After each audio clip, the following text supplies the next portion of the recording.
हम लोग श्रीमद् भागवतम के तीसरे स्कंद के 25वें अध्याय के 11वें श्लोक को पढ़ेंगे। उससे पहले ये भक्ति रसामृत सिंधु के एक श्लोक को देख लीजिए, बड़ा सुंदर है।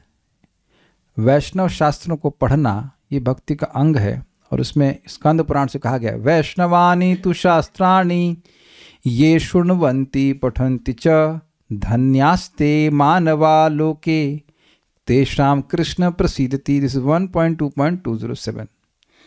परम पूज्य वृंदावन चंद्र महाराज इसी श्लोक को कोट किए थे क्लास में, और बोले कि कोई उनको पूछा हो कि शास्त्र पढ़ने का क्या लाभ है या पढ़ने पढ़ाने का क्या लाभ है।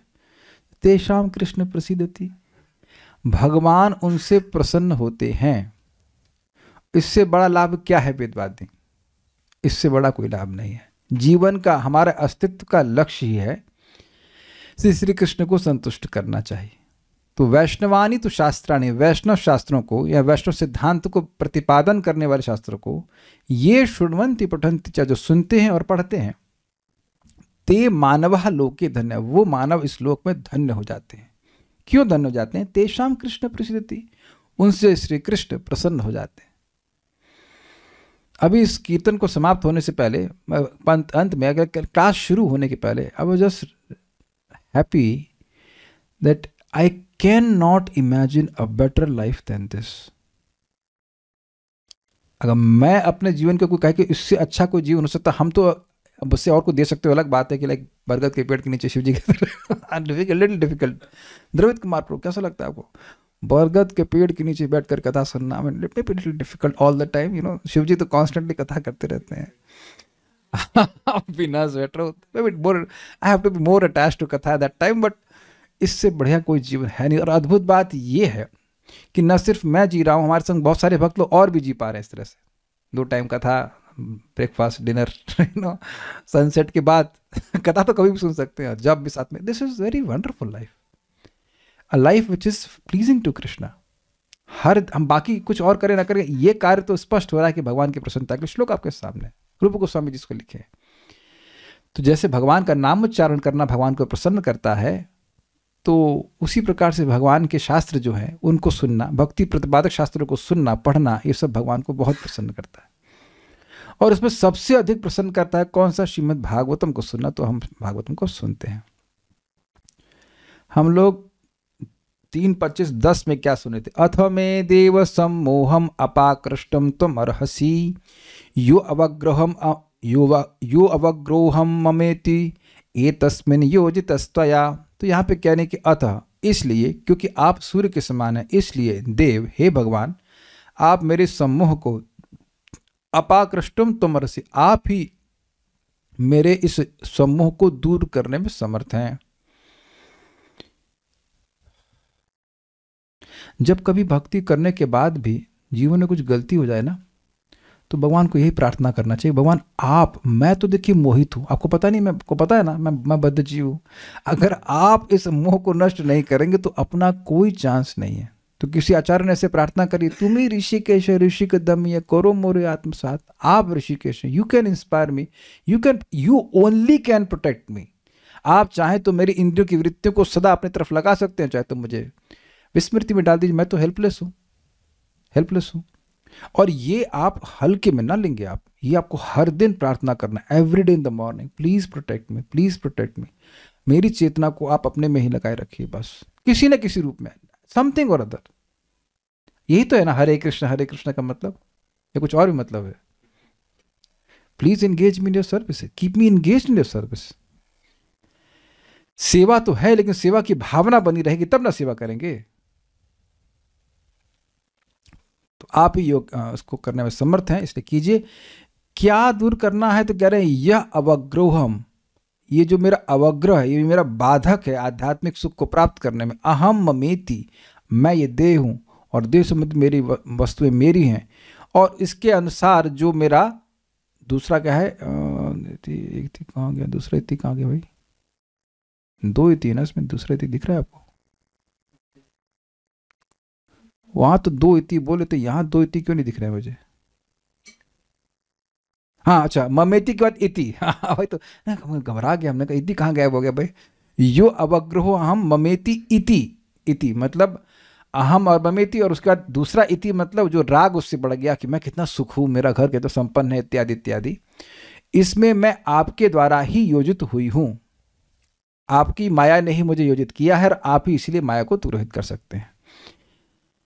अब 11वें में कह रहे हैं कि भाई स्वाभाविक सी बात है, इसलिए मैं आपकी शरण में हूँ क्योंकि आप शरण्य हैं, और आपसे मैं प्रकृति और पुरुष के संबंध में जिज्ञासा कर रही हूँ।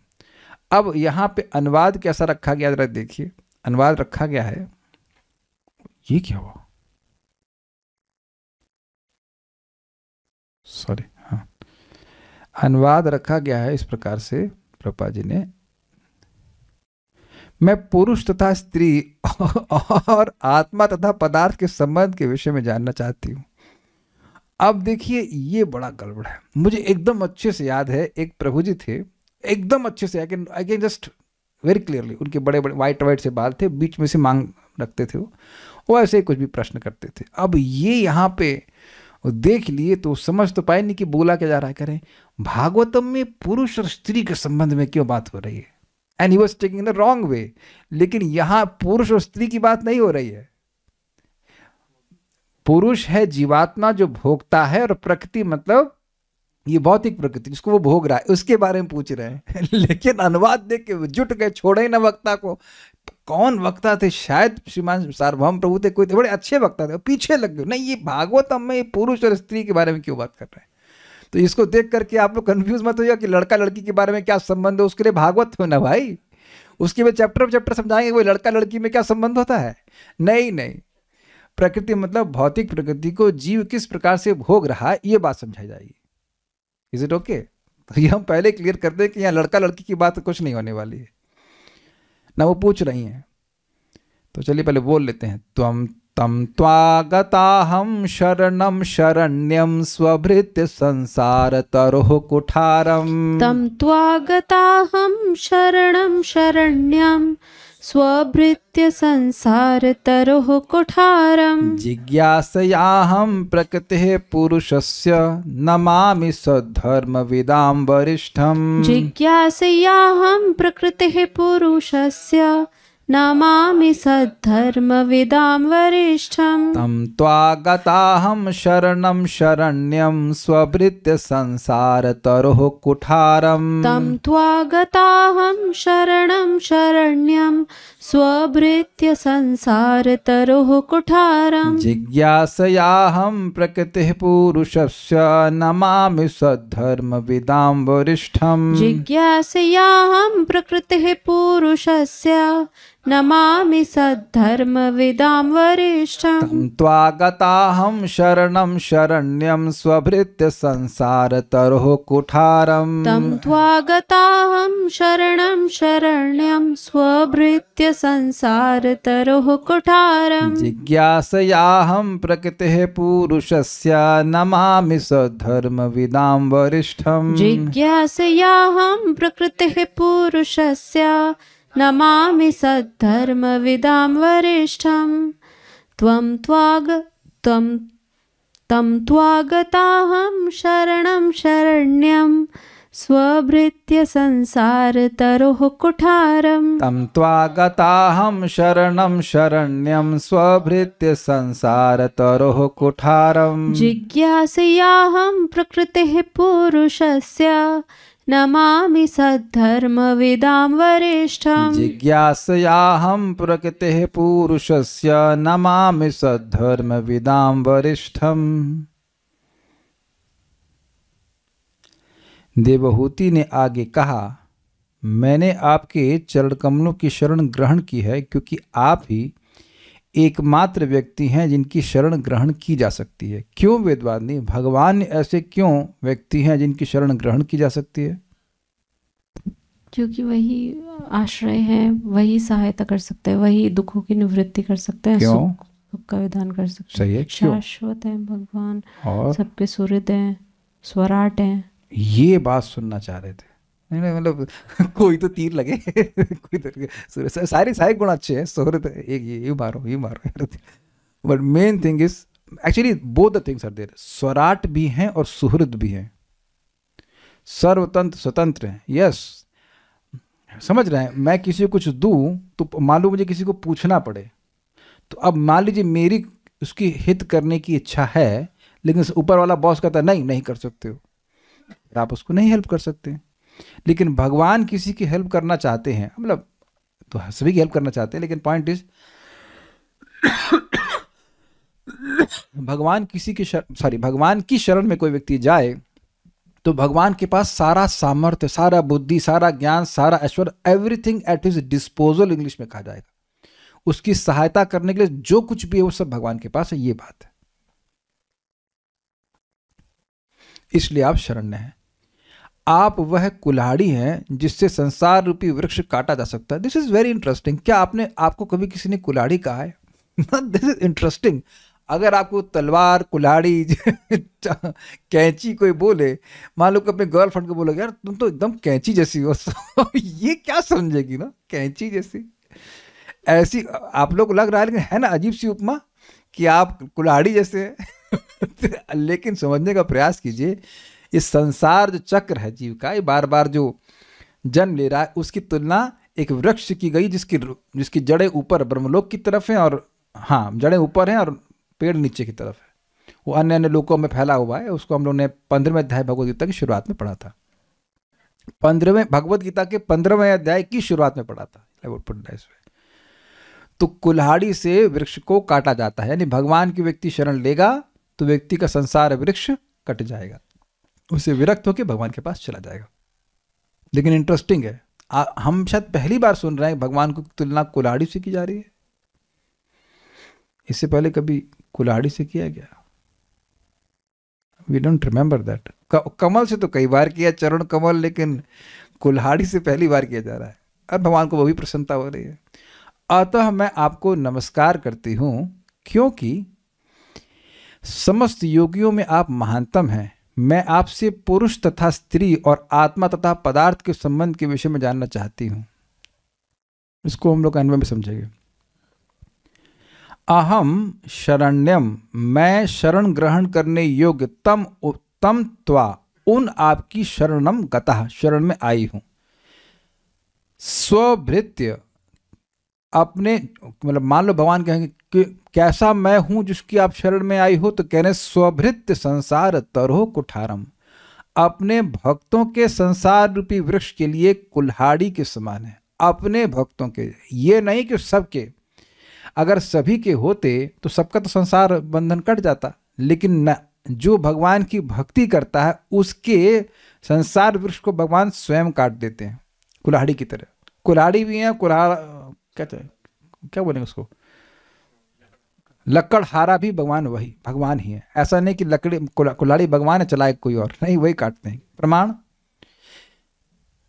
तेषामेवानुकंपार्थम अहम अज्ञानजम तमः नाशयामि आत्मभावस्तु ज्ञानदीपेन भास्वत। भगवान कहते हैं कि जो मेरे बारे में श्रवण कीर्तन करते हैं, बड़ा आनंद लेते हैं, बोधयन्तः परस्परम कथयन्तश्च माम नित्य तुष्यन्ति च रमन्ति च, मेरे बारे में बातचीत करके वह बड़े प्रसन्न होते हैं। तो ऐसे ही भक्तों पर अनुकंपा करने के लिए, तेषाम एव, उन पर ही अनुकंपा करने के लिए, तेषामेव अनुकंपार्थम अहम अज्ञानजम तमम, मैं जो अज्ञान से उत्पन्न तम है, अंधकार है। आपको याद होगा तो माता देवहूति भी बोल रही थी, मेरे अंधकार को नष्ट कीजिए। नाशयामी, मैं नष्ट करता हूं। तो कोई कहेगा अरे वह अंधकार तो उनके हृदय में है, आप कैसे नष्ट करते हैं? तो कहते हैं नाशयामि आत्मभावस्तु, नाशयामि आत्मभावस्तु, उनकी बुद्धि में प्रवेश करके, आत्मभावस्तु ज्ञान दीपे न भास्वत, ज्ञान के दीप से मैं उसको प्रकाशित कर देता हूं, वो अंधकार नष्ट हो जाता है। तो इस पर अभी थोड़ा समझना चाहिए कि संसार है कहां पे संसार? वेरी गुड, हमारे हृदय में है, बाहर नहीं है। ये बात इंपॉर्टेंट है। जब तक व्यक्ति की वासना रहेगी इस जगत को भोगने की, तब तक उसको बार बार जगत में आना पड़ेगा। It's very simple. तो भगवान की भक्ति करने से, बड़ा इंटरेस्टिंग है, भगवान की भक्ति करने से भगवान संसार कैसे नष्ट करते हैं? धीरे धीरे करके भक्त के हृदय में कृष्ण की सेवा के अलावा कोई इच्छा रहती ही नहीं है, और वह जान भी नहीं पाता ये हुआ कब।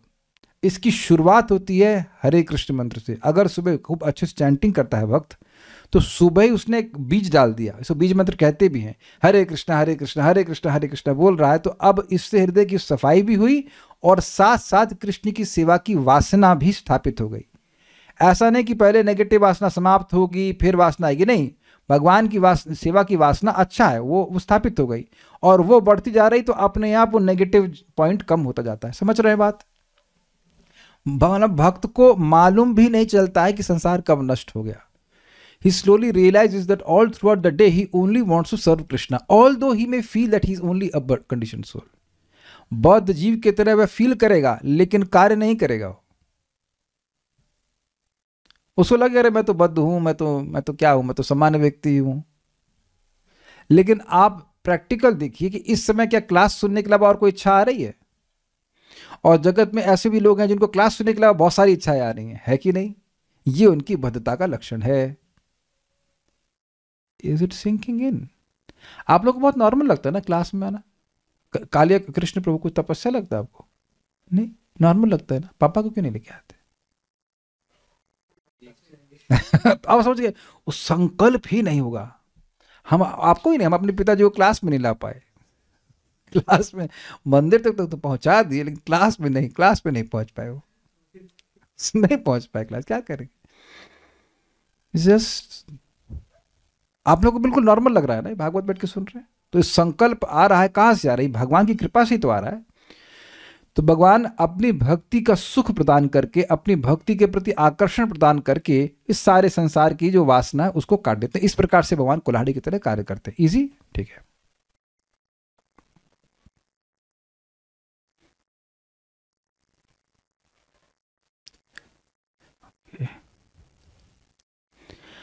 अहम यानी मैं, यानी कि मैं देवाहुति, प्रकृति पुरुषस्य जिज्ञासया, प्रकृति और पुरुष के स्वरूप को जानने की इच्छा से। भाई इसको थोड़ा समझ ले। सामान्यतः जो सर्कल्स हैं, स्पिरिचुअल सर्कल्स हैं, उसमें स्त्री को प्रकृति कहा जाता है, प्रकृति संभाषण। इसीलिए प्रभुपाद जी ने कहा पे अनुवाद कर दिया पुरुष और स्त्री, लेकिन यहाँ पे वह अर्थ आपको उस तरह से नहीं ग्रहण करना होगा। पुरुष और स्त्री में जो आकर्षण होता है उस तरह की बात नहीं बोल रहे हैं। प्रकृति मतलब भौतिक प्रकृति और उसके उत्पादन, मटेरियल एनर्जी और उसके जितने भी कार्य हैं। और पुरुष मतलब भोक्ता, इंजॉयर, एक्सपीरियंसर।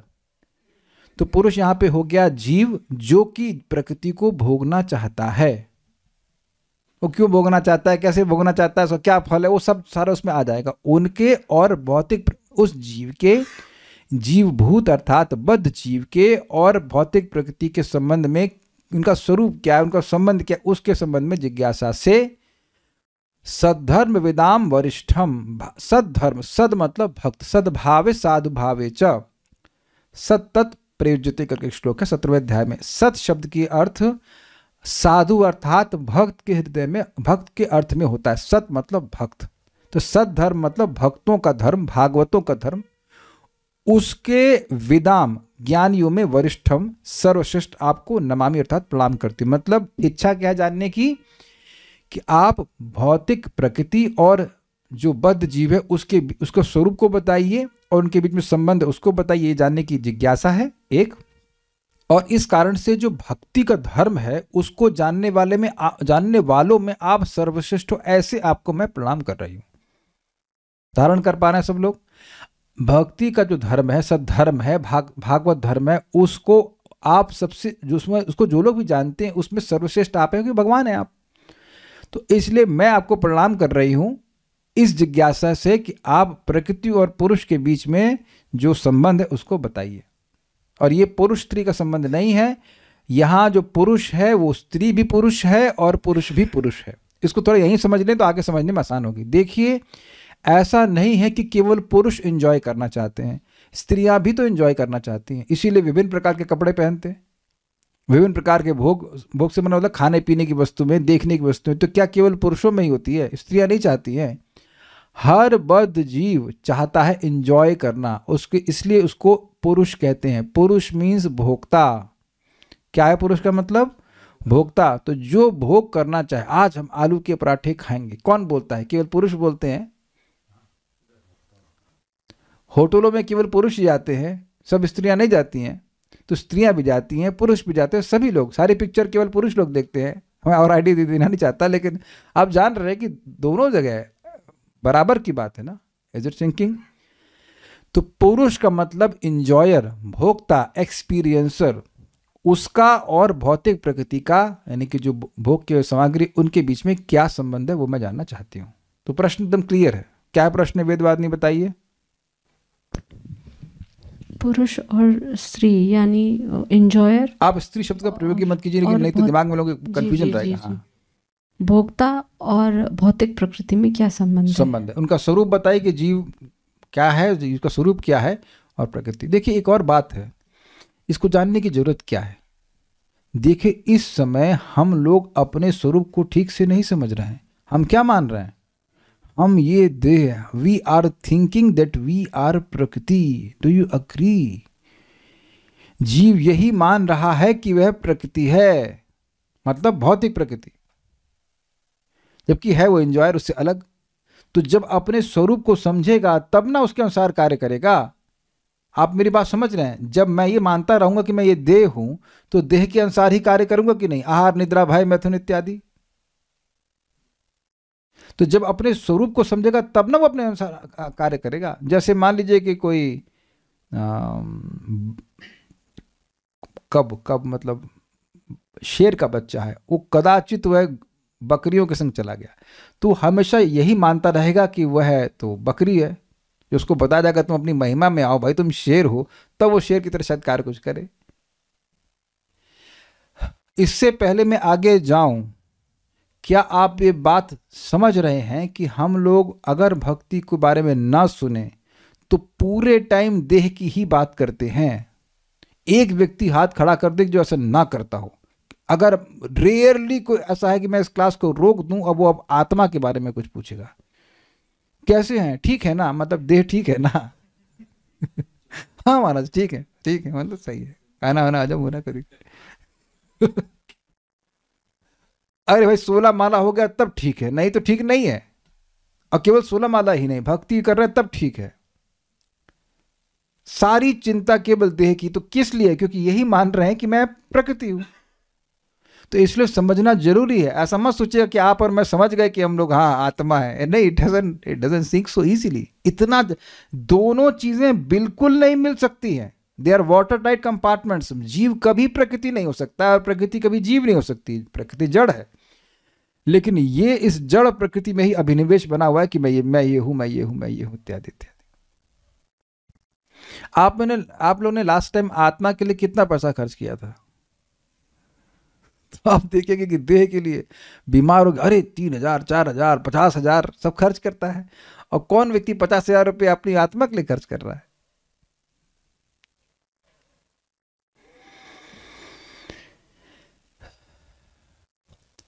तम त्वागताहम शरणम शरणम, मैं उन आपकी मैं शरण में आ गई हूं जो कि शरण है, शरण लेने योग्य है। स्वभृत्य संसार तरो कुठारम, अपने भृत्यों के, अपने सेवकों के संसार तरु को काटने के लिए आप कुल्हाड़ी के समान हो, कुठार के समान हो। जिज्ञासा अहम, मैं जिज्ञासा से, किसके संबंध में? प्रकृति और पुरुष के संबंध में जिज्ञासा से नमा में आपको प्रणाम कर रही हूं। मैं कैसा हूं? अर्थात भगवान पूछे तो कह रहे सद्धर्म विदाम वरिष्ठम, सद्धर्म को जानने वालों में आप वरिष्ठ हैं, अर्थात सर्वश्रेष्ठ हैं, बेस्ट हैं। हाँ, अनुवाद तो पढ़ लिया मैंने, सारा दर्शनी। तम त्वा अर्थात उसी आपको मतलब जो आप सूर्य के समान है, उन्हीं भगवान को। प्रकृति और पुरुष के विषय में, अर्थात पुरुष कौन है? जो संसारवान है। संसारवान मतलब संसार को भोगने की वासना से जो युक्त है।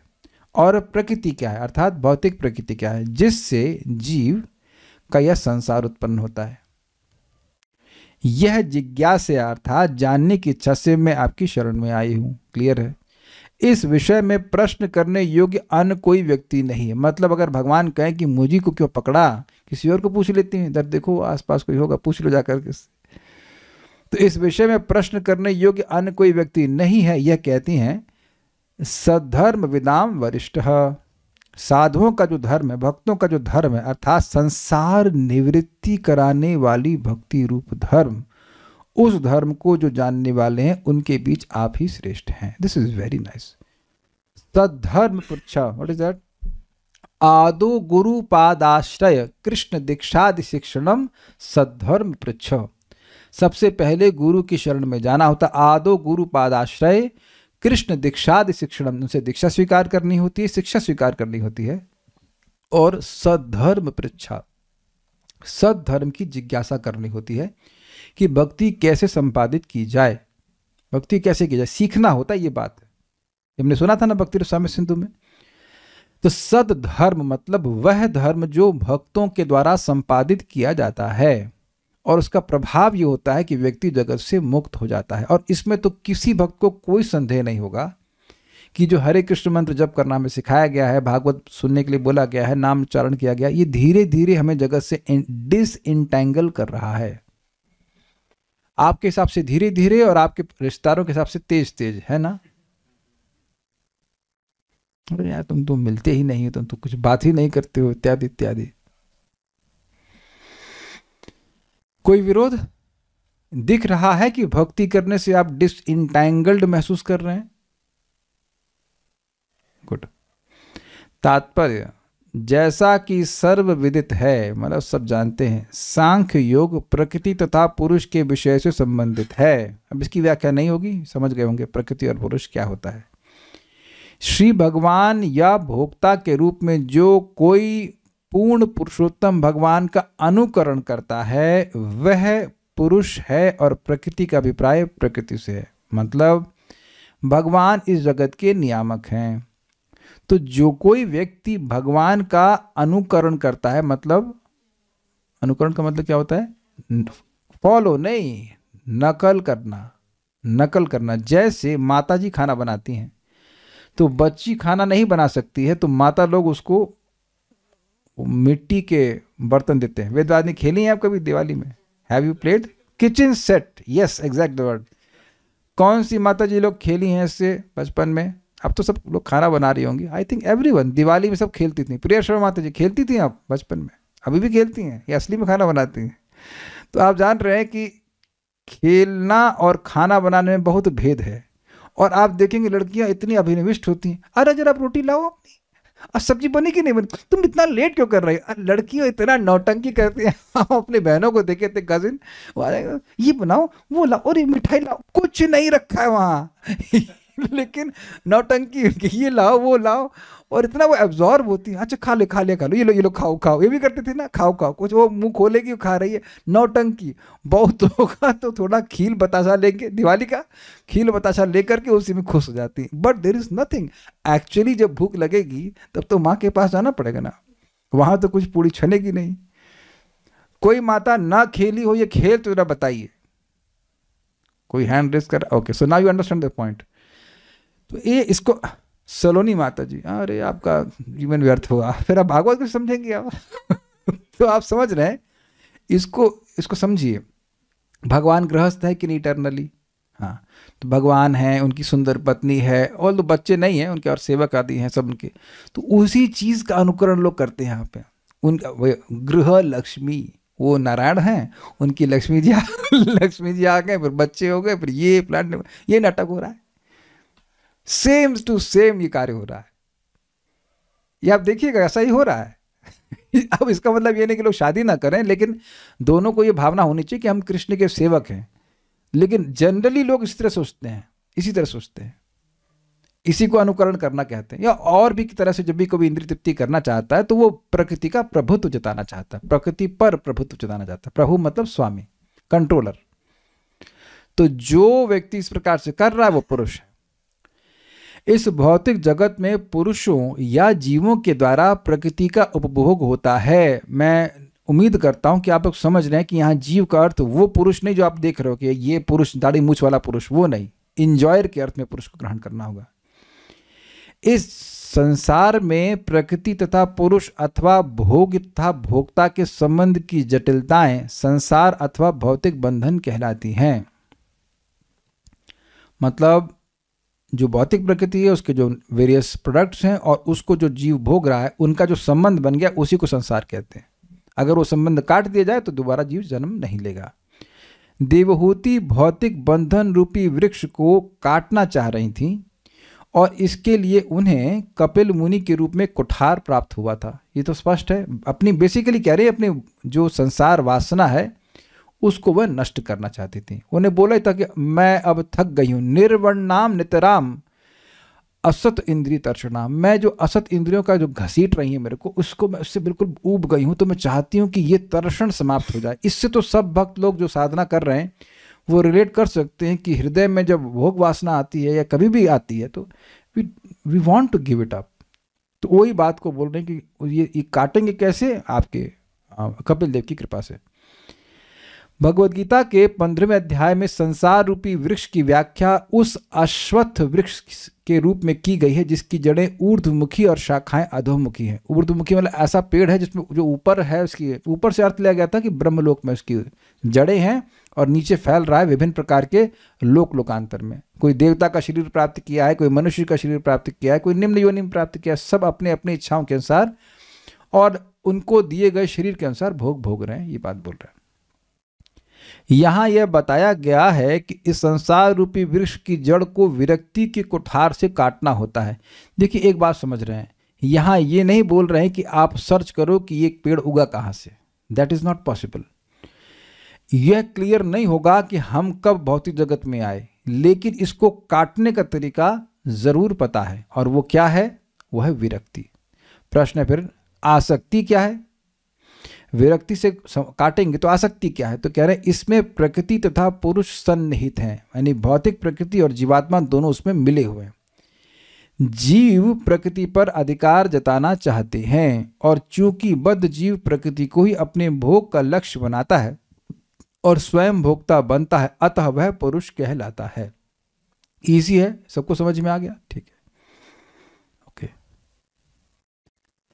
देवहूति ने कपिल मुनि से प्रश्न किया क्योंकि उन्हें ज्ञात था कि वे इस भौतिक संसार के प्रति उसकी आसक्ति को छिन्न कर सकते हैं और यही गुरु का कर्तव्य है। भाई उसके गुरु ने भी उसको सिखाया कि जगत से कैसे विरक्त हो, तो वो अदरवाइज कैसे सिखाए? सिंकिंग। कोई व्यक्ति प्रमाणिक गुरु के पास जाएगा तो वह प्रमाणिक गुरु यह तो नहीं बोलेगा जगत को भोगते रहो, तो वह जो उपदेश देंगे उससे उस व्यक्ति की आसक्ति समाप्त होगी, एक पॉइंट पे आकर खत्म हो जाएगी। तो जब वह कोई उपदेश देगा तो वह भी तो ऐसा ही उपदेश देगा ना जिसके द्वारा जगत की आसक्ति समाप्त हो, या कुछ अलग बात बोलेगा? हमारा बुखार डॉक्टर के पास जाने से कम हुआ, तो अब अगर कोई व्यक्ति को हम बुखार में देखेंगे तो क्या हम उसको ऐसी वस्तु देंगे जो बुखार बढ़ा दे? अब आप कहेंगे ऐसा क्यों? कहते हैं कि कुछ ऐसे लोग हैं जो प्रमाणिक भक्त नहीं हैं, तो उनकी शरण में जाते हैं लोग और उनको गुरु बना लेते हैं, लेकिन रिजल्ट क्या आता है कि वे और भौतिक बंधन में पड़ जाते हैं। गुरु उपदेश नहीं देगा कि आप जप कीजिए या भगवान को भोग लगाइए, भगवान को प्रणाम, ये सब कुछ नहीं। तुम ध्यान करो कि तुम वही हो, वही बेवकूफ पिछले जन्म में बेवकूफ बन, वही बेवकूफ हो तुम, वही पिछली बार तुमको बेवकूफ बनाया मैंने फिर वही हो। आप कहेंगे ऐसा कभी होता ही है क्या? महाराज बता रहे थे, परम पूज्य राधा गोविंद महाराज, कि एक बार कोई व्यक्ति अपने गुरु जी के पास पूछता है जाकर कि गुरु जी आप कहाँ से आए हैं?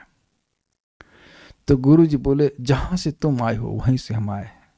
और वो समझ गए, अच्छा। अब देख रहे कितना एम्बिगुअस उत्तर है, जहां से तुम आए वहीं से। गुरु जी आप भगवान हैं, आपका क्या रिलेशन? मुझे तो आप परब्रह्म नजर आते हैं, तुम्हारा रियलाइजेशन गलत हो ही नहीं सकता। तो अब गुरु जी का स्वरूप जो है वो चेला जी से निर्धारित करेंगे, ये हो गया ना चीटिंग। और आप लोग समझ रहे मैं किसकी बात कर रहा हूँ, और ये मैंने पुस्तक में पढ़ा था, तब मैं इतना बेवकूफ था कि मैंने कहा वाह वाह वाह क्या स्थिति है। वो तो प्रभुपाद जी ग्रंथ पढ़े तब समझा कि तो उल्लू बना रहे हैं। गुरु जी अब अपने चेले की रियलाइजेशन पर आधारित है, तो ऐसा गुरु क्या बताइए अज्ञान को नष्ट करेगा? ठीक है ना, समझ रहे हैं? तो भगवान के अनुगत्य में जो होगा वह आसक्ति को छिन्न कर सकता है। पुरुषों तथा स्त्रियों के वेश में, ध्यान से सुनिए, पुरुषों तथा स्त्रियों के वेश में जीवात्माएं भौतिक शक्ति का आनंद उठाना चाहती हैं, अतः एक प्रकार से प्रत्येक जीवात्मा पुरुष है, क्योंकि पुरुष का अर्थ है भोक्ता और प्रकृति का अर्थ है भोग्य। हमको तो हंसी आती, इतनी ठंड है कि हम मंदिर गए थे दर्शनार्थी में, सुबह ठंड होती है, हम स्वेटर पहने थे, एक लौट रहे थे तो देखा एक माता जी मतलब अंग दिखाने वाला कपड़ा पहन के घूम रहे हैं। गरीब बाप रे, पूरा कवर है बस खाली था, मैं अपना केवल चेहरा दिखा रहा था, उसमें ठंड लग रही, अच्छी खासी ठंड होती है भाई, स्वेटर ये मफलर ये, तो मतलब वो सोच रहे हैं कि ये जो मल मूत्र का ढेर ऐसे कोई देखे, ये इंजॉय, ये हुआ कि इंजॉयमेंट नहीं, ये इंजॉयमेंट की भावना ना होती तो कम से कम स्वेटर तो पहन लेती ना वो। और ऐसा गर्मी में तो चलिए समझ में आता है, लेकिन जाड़े में ऐसे क्यों कर रही हैं? आप कल मंगल आरती जाएंगे तो उसमें भी दिख जाएंगे ऐसे बिना स्वेटर घूम रही, तो हम प्रश्न, इनको ठंड नहीं लगती? कौन से देश से? दे मस्ट बी रीड तपस्वीज, यू नो, कि तपस्या कर रही हैं, क्या कर रही हैं ना, वाई? यही ना कि हमको लोग देखे। देखिए जो सेंस ऑफ एंजॉयमेंट है उसमें व्यक्ति अपने को केंद्र में रखना चाहता है। लोग सुंदर सुंदर वस्त्र काहे पहनते हैं? ताकि लोग देखें कि भाई हम कितने अच्छे हैं इत्यादि। तो ऐसा नहीं कि केवल पुरुष लोग कर रहे हैं, स्त्रियां भी ऐसा कर रही हैं, इसीलिए कह रहे हैं कि दोनों ही भोगता है, ये सेंस ऑफ एंजॉयमेंट है। इस जगत में तथाकथित पुरुष तथा ये तो पढ़ लिया ना, नहीं ये नहीं पढ़ा था। इस जगत में तथाकथित पुरुष मतलब जीवात्मा पुरुष नहीं है लेकिन अपने को पुरुष मान रहा है, तथा तथाकथित स्त्री दोनों ही वास्तविक पुरुष का अनुकरण करते हैं और आध्यात्मिक दृष्टि से वास्तविक भोक्ता है, जबकि शेष सभी प्रकृति है। ये समझे बात? जीवात्मा चाहे वो पुरुष मान रही हो अपने आप को, चाहे स्त्री मान रही, दोनों एंजॉयर हैं और वह प्रकृति का, भौतिक प्रकृति का भोग करना है, ये बात बोल रहे हैं। जीवात्माएं प्रकृति मानी जाती हैं। कौन सी प्रकृति? अभी तो प्रकृति, अभी तो पुरुष, क्या बोल रहे हैं? जीवात्माएं मूलतः प्रकृति हैं, ये भगवान की परा प्रकृति है। क्या श्लोक है ये? अरे परस शक्ति, हर चीज परस शक्ति, रुक जाओ। अपरेयम इतस्त्वन्याम, हाँ, अपरेयम इतस्त्वन्याम प्रकृतिम विद्धि में पराम जीवभूतम महाबाहु यदम धारिते जगत। तो इस भौतिक प्रकृति से पर एक और प्रकृति है, वो परा प्रकृति भगवान बोल रहे हैं, वो हम सब लोग हैं। तो हैं हम लोग प्रकृति, लेकिन प्रयास कर रहे हैं पुरुष बनने का। प्रभुपाद समझाते हैं कि जैसे मान लीजिए कोई लड़की है, तो अगर वो कोट पैंट पहन ले तो क्या लड़का हो जाएगी? तो अब लड़की अगर केवल कोट पैंट पहन ले, टाई लगा ले, तो इसका मतलब ये नहीं है कि वो लड़का हो जाएगी, बस वो प्रयास कर रही है लड़का बनने का। इसी प्रकार से हम लोग अपने स्वरूप से अलग पुरुष है नहीं, लेकिन पुरुष बनने का प्रयास कर रहे हैं, ये बात बोल रहे हैं, भोक्ता बनने का प्रयास करना है। The living entity is neither an enjoyer nor a controller but a cooperator. प्रपाद भगवद गीता के इंट्रोडक्शन में बताते हैं, ना तो हम भोक्ता हैं ना हम नियामक हैं, अगर हम हैं तो केवल सहायक हैं। भगवान के सुख में सहायक बनेंगे तो हम सुखी हो सकते हैं, स्वतंत्र रूप से सुखी होने का प्रयास करेंगे कभी सुखी नहीं हो सकते, ये बात है।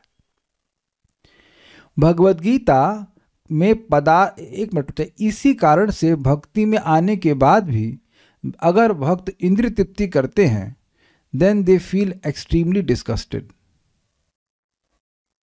बिकॉज अब वो अनुभव करते हैं। पहले तो इल्यूजन में थे कि हाँ भाई हम एंजॉय कर रहे हैं, अब वो उनको दिखता है, क्योंकि भगवान की भक्ति करके हम लोग सुखी होते, संतुष्ट होते हैं। तो अब अगर इंद्रिय तृप्ति करेगा कुछ भी, इट कैन बी स्मॉल और बिग, कैसी भी इंद्रिय तृप्ति करना जाना वो माया ही है। Is it sink in? अगर हम भगवान की सेवा छोड़ के कुछ भी कर रहे हैं तो वह माया ही है, इसमें कोई संदेह नहीं है। और इसी कारण से, क्योंकि भगवान का संपर्क मिलेगा नहीं, इसीलिए अंत में हम असंतुष्टि का अनुभव करते हैं, ये बात है। कहां गए? भगवद गीता में पदार्थ को अपरा, जो परा नहीं है, जो दिव्य नहीं, अर्थात निकृष्ट प्रकृति कहा गया है। इस निकृष्ट प्रकृति से परे एक अन्य श्रेष्ठ प्रकृति है जीवात्माएं। तो क्या अंतर है? मूल बात, निकृष्ट पदार्थ जो है वो है जड़, उसमें चेतना नहीं है। ये माउस ऐसे कैसे पड़ा रहेगा, हिलेगा भी नहीं जब तक मैं इसको नहीं क्रियान्वित करता हूं। और मैं क्या हूं? मैं आत्मा हूं, आप सब लोग आत्मा हैं, हम लोग ज्ञान शक्ति से युक्त हैं। हम लोग के अंदर ये एक अवेयरनेस है कि मैं हूं और मैं अन्यों से अलग हूं, ये सब समझना चाहिए, ये बात बोल रहा है। जीवात्माएं भी प्रकृति या भोग्या हैं, किंतु माया के वश में आकर जीवात्माएं अपने को भोक्ता मानती हैं। अब देखिए पॉइंट क्या है कि मैं भोग्य हूं, अर्थात मैं भगवान को सुख देने के लिए हूं, ना कि भगवान की प्रकृति का भोग भोगने के लिए, ये बात बोली जा रही है। संसार बंधन या बद्ध जीवन का यही कारण है। क्या कारण है? अपने को भोक्ता मानना। देखिए बहुत सिंपल है, बहुत सिंपल है, बहुत ही सिंपल है। आप आलू का पराठा खाना चाहते हो, चलो अच्छी बात है, लेकिन भगवान को अर्पण करके अब आप भगवान का प्रसाद ग्रहण कर रहे हैं। Is it okay? तो ये भोक्ता की भावना ही आप अपने अगेंस्ट यूज कर रहे हो। आपका सेंस ऑफ एंजॉयमेंट जो है, हमारा सेंस ऑफ एंजॉयमेंट है, लेकिन अब भगवान को जब अर्पण कर दिया तो हम शुद्ध होना शुरू कर देंगे। तो एक दिन आप देखेंगे कि आलू के पराठे की इच्छा गायब हो जाएगी और केवल भगवान को भोग लगाने की इच्छा रहेगी। Is it sinking? इसलिए एक बात समझ लीजिए कि रिप्रेशन से कुछ नहीं होगा। मैं ये नहीं खाऊंगा, मैं ये नहीं करूंगा, मैं वो नहीं करूंगा, उससे कुछ नहीं होता।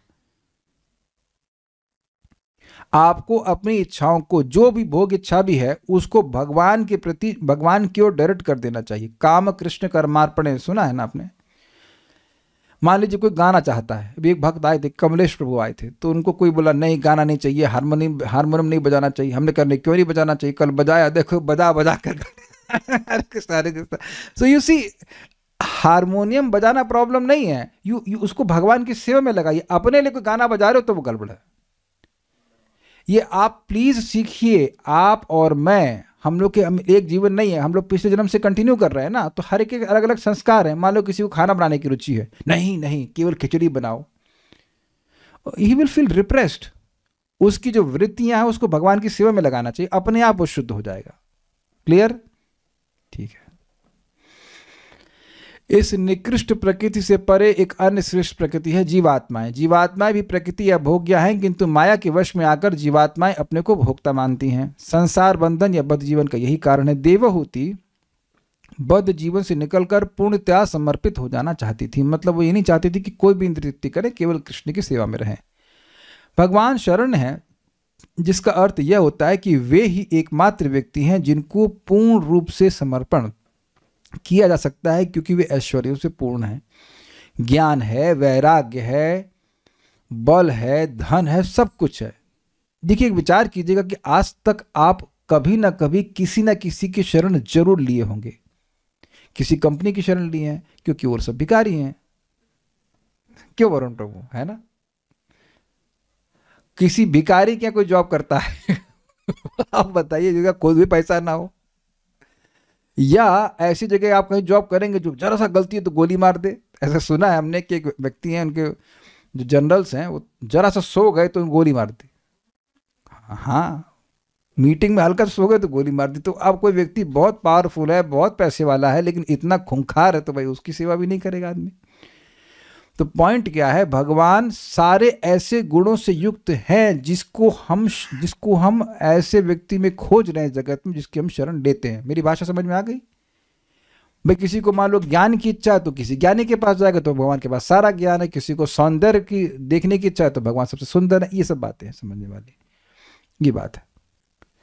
यदि कोई सचमुच विश्राम चाहता है, वेरी नाइस, तो सर्वश्रेष्ठ मार्ग है कि वह पूर्ण पुरुषोत्तम भगवान की शरण में जाए। ये क्या कहना चाहते हैं? This is brilliant.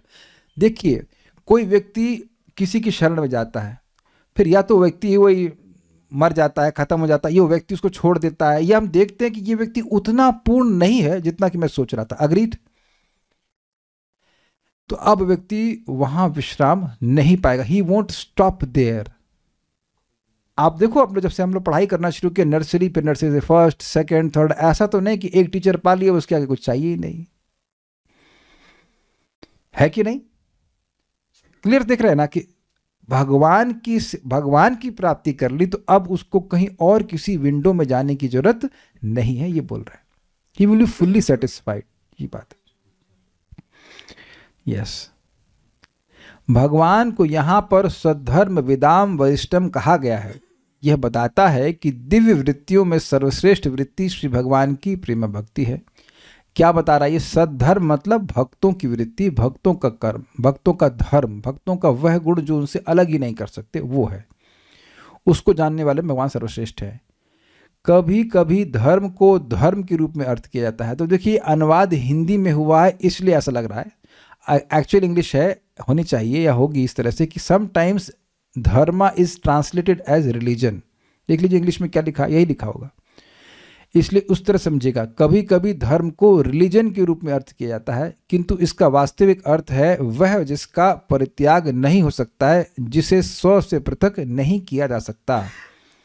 मतलब धर्म का मतलब किसी भी वस्तु का वह गुण जो उससे आप कभी अलग नहीं कर सकते। जैसे चीनी का गुण है मीठास, अग्नि का गुण है उष्णता इत्यादि। अग्नि की उष्णता अग्नि से विलग नहीं की जा सकती, इसलिए उष्णता को अग्नि का धर्म या प्रकृति या गुण कहा जाता है। देखिए रिलीजन जो सेंस आता है जगत में शब्द से, रिलीजन मतलब एक प्रकार का विश्वास। हम हिंदू रिलीजन को मानते हैं, हम मुस्लिम धर्म को मानते हैं, लेकिन या रिलीजन को मानते हैं, लेकिन ये वास्तवता एक मान्यता है। आज कोई मुसलमान है और कल हिंदू बन जाएगा या क्रिश्चियन बन जाएगा, देख रहे हैं ना, इस प्रकार से कन्वर्जन चल रहा है। लेकिन धर्म वो वस्तु है या वो वस्तु नहीं, वो गुण है जिसको आप चेंज ही नहीं कर सकते हैं। यू कैन कन्वर्ट धर्म, देयर इज नो धर्म परिवर्तन in the real sense of the word. धर्म परिवर्तन नहीं हो सकता। किसी को समझ में आ रहा है मैं क्या कह रहा हूं? वास्तविक धर्म जो है शब्द उसका अर्थ है, उसका परिवर्तन नहीं किया जा सकता। अभी हम समझाएंगे तो बिल्कुल क्लियर समझ में आ जाएगा आपको। चलिए हम समझा ही देते हैं। देखिए इस जगत में आप चाहे गरीब हो, चाहे फकीर हो, चाहे पैसे वाला हो, सभी को हर समय किसी ना किसी की सेवा करते हुए हम देखते हैं, चाहे वो पैसे लेके कर रहा हो चाहे कुछ भी हो, स्वीकार है। तो क्या कभी किसी व्यक्ति को हम ऐसा कर सकते हैं कि वह सेवा करना बंद कर दे? समझा गया ना, किसी ना किसी की वो सेवा जरूर करेगा। प्रभुपाद समझाते हैं कोई नहीं मिलता है तो व्यक्ति कुत्ता रख लेता है, कुत्ते की सेवा करता है। यहां तक कि अब कुत्ते की पोटी भी उठाता है ना। बाप की ना उठाया हो लेकिन कुत्ते की पोटी उठाने के लिए तैयार है, देखा भी होगा आपने ऐसा।